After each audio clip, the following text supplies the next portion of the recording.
대한민국에서 도전정신과 개척정신을 이야기한다면 누가 떠오르시나요? 저는 창업주와 경영인들의 도전과 개척으로 만들어진 두 기업, 삼성과 현대가 떠오르는데요. 그 중에서도 현대그룹의 창업주이자 초대 회장으로 대한민국의 대표적인 1세대 기업인이며 흑수저에서 자수성가한 표본 중 한 사람인 정주영 회장입니다. 1930년대 쌀배달로 시작해 자동차 정비업, 건설업 등으로 뻗어나가며 20세기 한국 경제성장을 이끌었던 인물 중 한 명이죠. 정주영 회장의 인생이 담겨있는 책 시련은 있어도 실패는 없다에서 지금 생각해도 말도 안 되는 생각과 행동으로 결과를 만들어내는 그의 도전정신과 용기에 다시 한번 놀라웠는데요. 여러가지 사건 중 그의 도전정신을 가장 잘 말해주는 사건이 있죠. 당시 조선소도 없던 시절 사진 한 장으로 배를 판매하는 계약까지 이끌어낸 것인데요. 그 5만 분지 지도, 그 다음에는 그 조선소 지켰던 백사장 사진, 그걸 들고 가서 간략하게 이야기를 해보자면 배를 만들어 본 경험도 없고 배를 지을 조선소도 없었던 현대였는데요.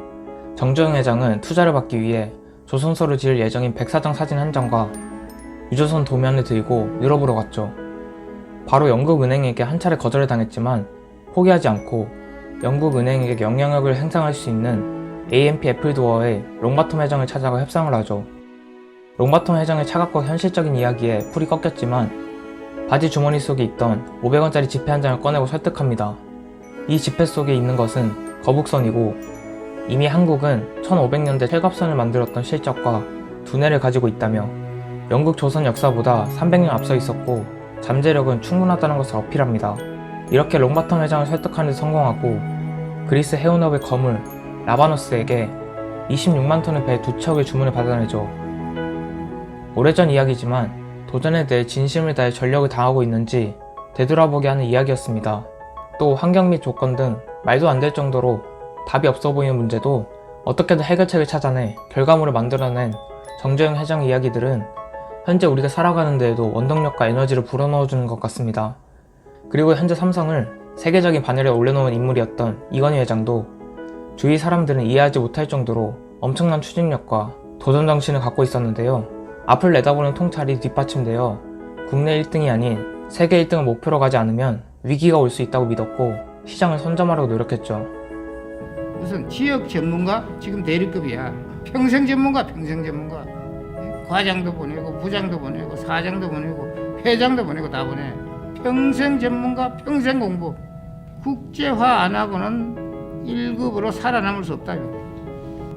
우리도 철저히 국제화하면서 국제화에 이기주의 버리면 안 된다는 얘기야. 인류를 위해서, 한국을 위해서, 우리 삼성그룹 임직원을 위해서, 임직원 가족을 위해서, 임직원 자손을 위해서 영원히 잘 살아가는 거고, 세계 인류가 돼버리면 여러분 평소 노력에 이익은 전부가 3배에서 5배 나게 돼 있어.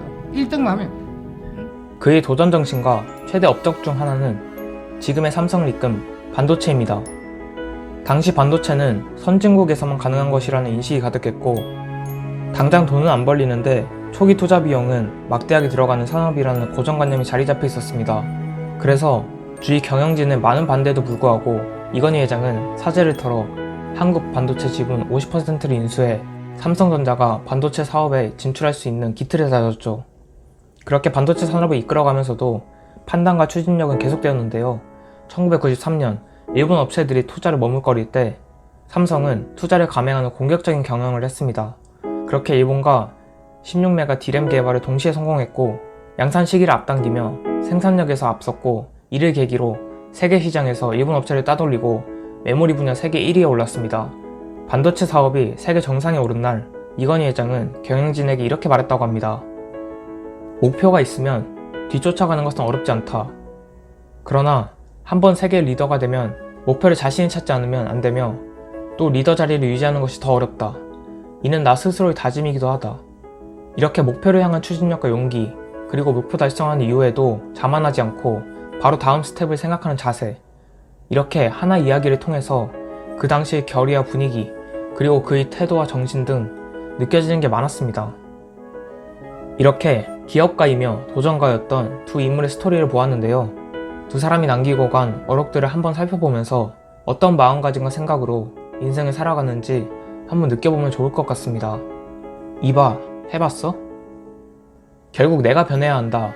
바꾸려면 철저히 바꿔야 한다. 극단적으로 이야기해 마누라와 자식만 빼고 다 바꿔야 한다. 시련은 있어도 실패는 없다. 돈 많은 사람을 부러워하지 마라. 그가 사는 법을 배우도록 하라. 고정관념이 사람을 멍청이로 만든다. 써야 할 곳, 안 써도 좋을 것을 분간하라. 판단이 흐리면 낭패가 따른다. 진취적인 정신, 이것이 기적의 열쇠이다.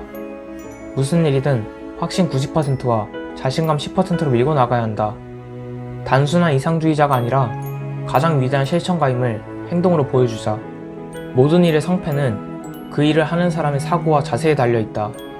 세상에서 가장 귀중한 시간을 헛되이 쓰는 것만큼 우매한 것은 없다.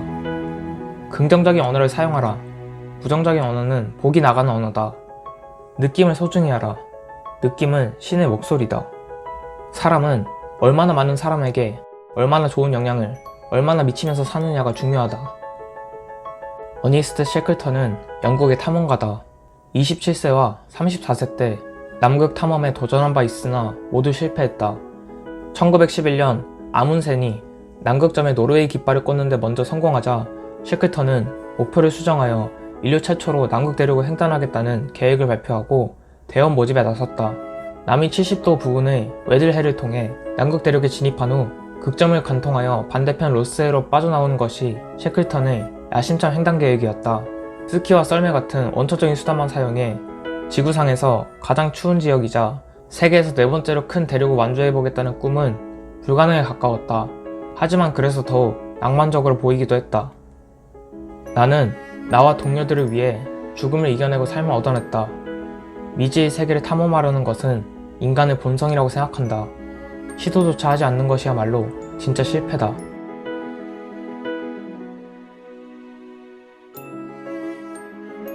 다양한 스토리로 다양한 관점을 갖길 원하는 사람이라면 지금 이 채널을 구독해보세요.